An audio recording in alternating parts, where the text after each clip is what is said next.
ভক্তবৃন্দকে আমার প্রণাম।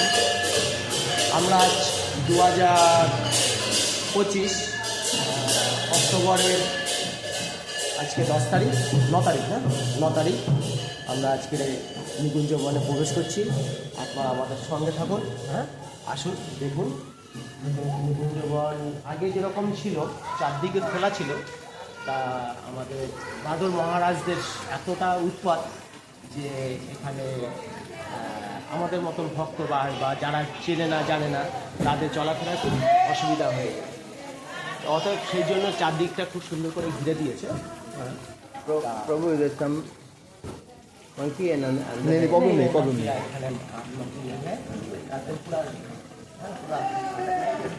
আগে আসুন দেখুন। এখানে প্রতি মুহূর্তে রাধারানী এবং পুরো রাধারানীর সঙ্গী যেমন অষ্টসখী এবং সহচরী এদেরকে নিয়েই স্বয়ং শ্রীকৃষ্ণ এখানে সবসময় প্রতি মুহূর্তে লীলার মধ্যে যুক্ত থাকে।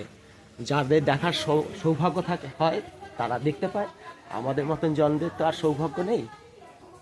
যা হোক আপনারা দেখুন।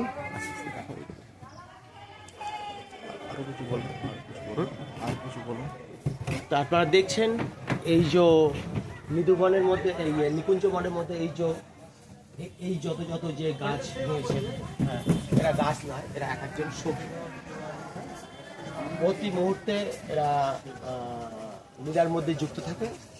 যাদের দেখার সৌভাগ্য হয় তারাই দেখতে পায়। আচ্ছা আসুন আস্তে আস্তে। শ্রী রাধে জয় জয় শ্রী রাধে। শ্রী রাধে শ্রী দাস।